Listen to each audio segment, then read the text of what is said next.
Hello there, people of the internet. We are out here at the new gun range, which I'm sure you guys can see all the garbage behind me right now. And I would not be able to be out here if not for you guys supporting me on Utreon or Patreon or buying the shirts or doing donations or the things that you guys do. Links for all that down below if you want to help support my work, or you guys can send me ammunition or whatever else, whatever other goodies you guys want to send.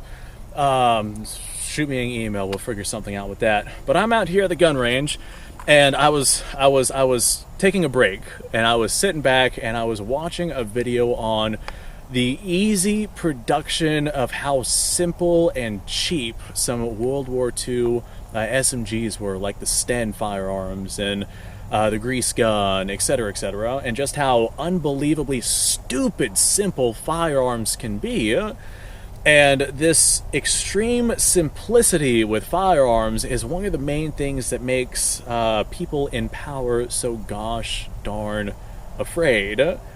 And I feel that more people need to know just how unbelievably simple a firearm can be in order to send lead downrange. Like, for example, actually, whenever it comes to making gunpowder, if you can urinate and if you can make fire, then you can make rudimentary versions of gunpowder. Benefits if you manage to come across some sulfur or brimstone or some sort of stabilizing agent. There's a couple of different things that you could use, but that's typically the main go-to that people tend to use for that gunpowder.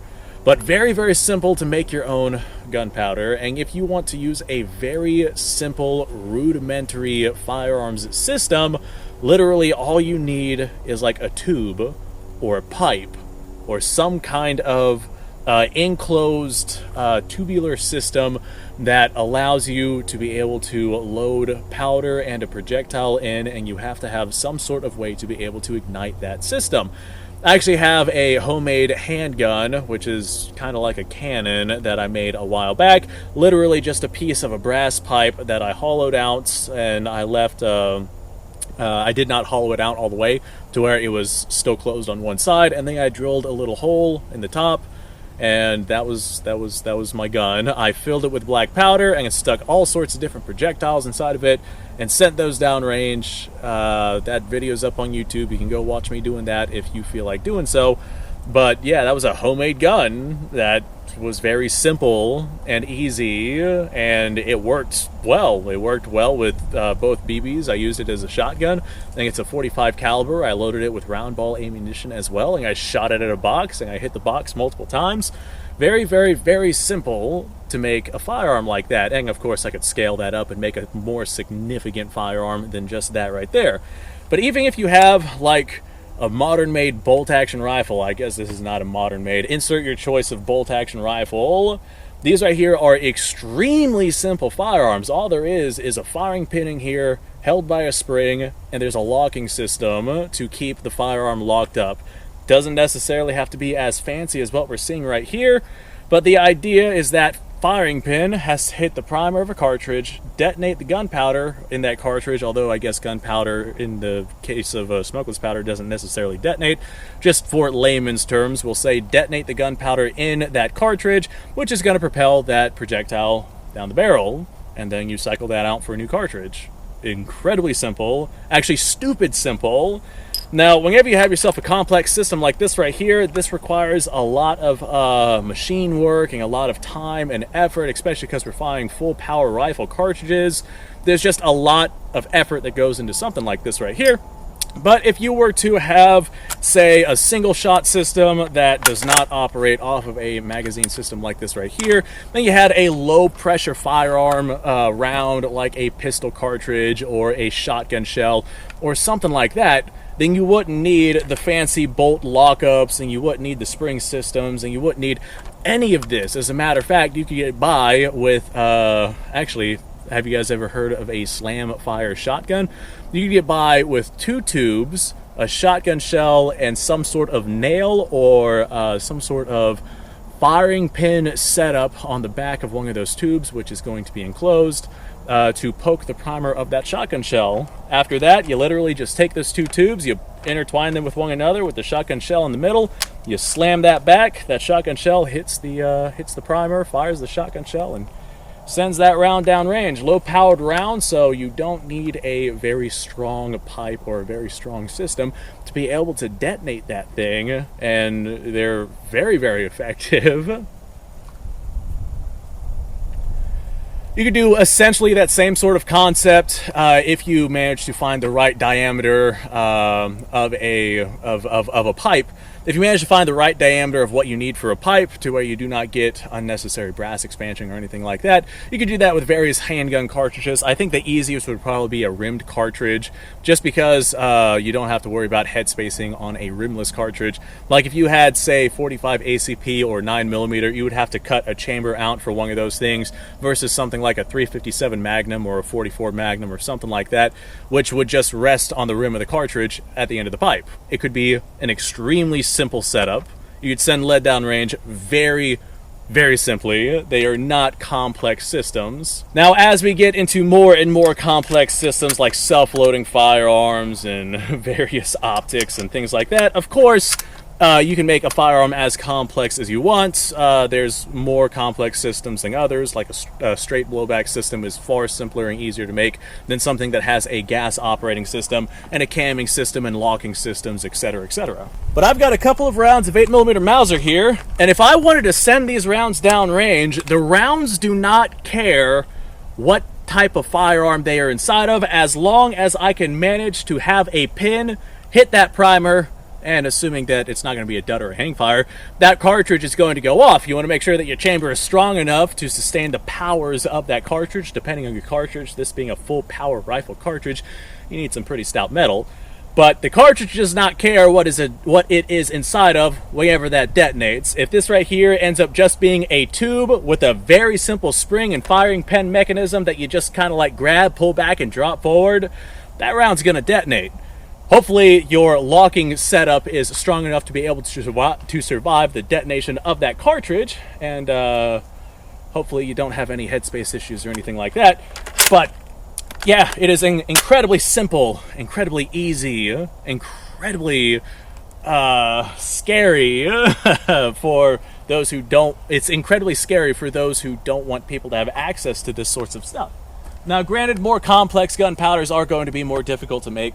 Like, smokeless powder is going to be more difficult to make than black powder, but black powder has served mankind for a very, very long time. I know I definitely would not want to be at the receiving end of a black powder round. It also burns at really low pressures, so you can reload brass for black powder basically indefinitely as long as you keep it clean. So speaking of sending lead downrange, I don't really have a target, so I'm going to... There's actually an old rowboat out there. You guys probably can't see it from here, but I'm going to go shoot it. There, hopefully that camera angle's a little better. I'm going to send a round at that old rowboat out there. Well, I hit it. I don't think it really did anything, but I hit it, and I see... It's just a pile of garbage right there. Let's see if we can send something flying into the air.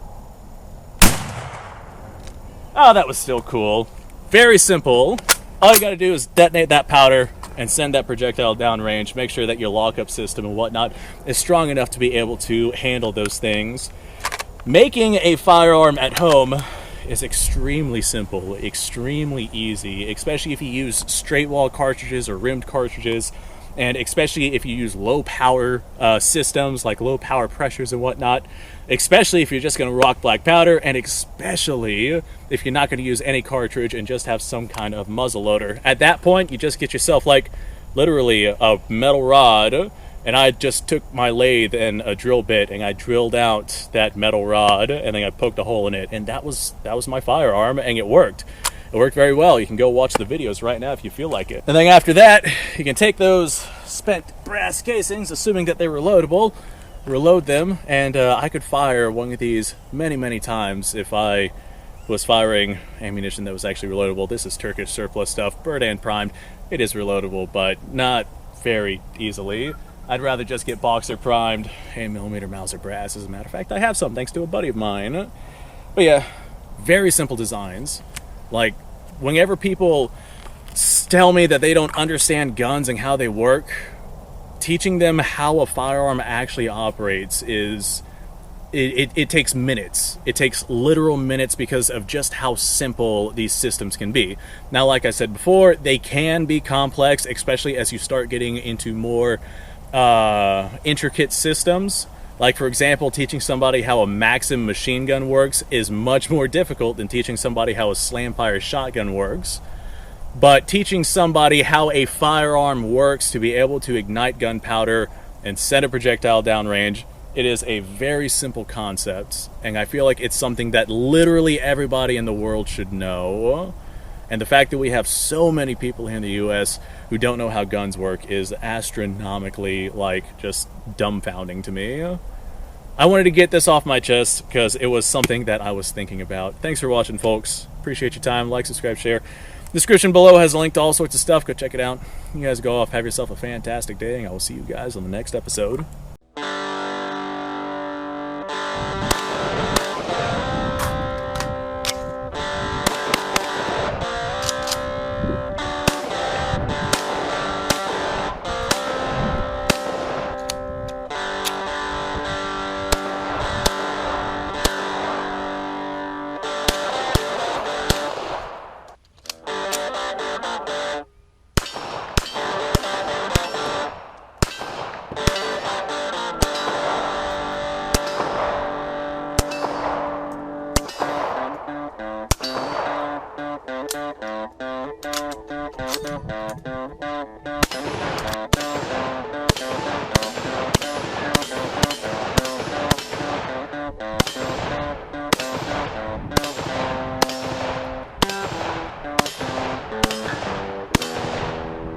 Been a little while since I've done this.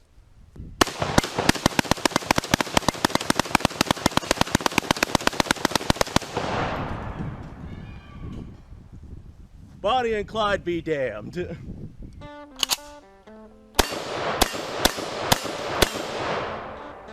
Poor man's Garen.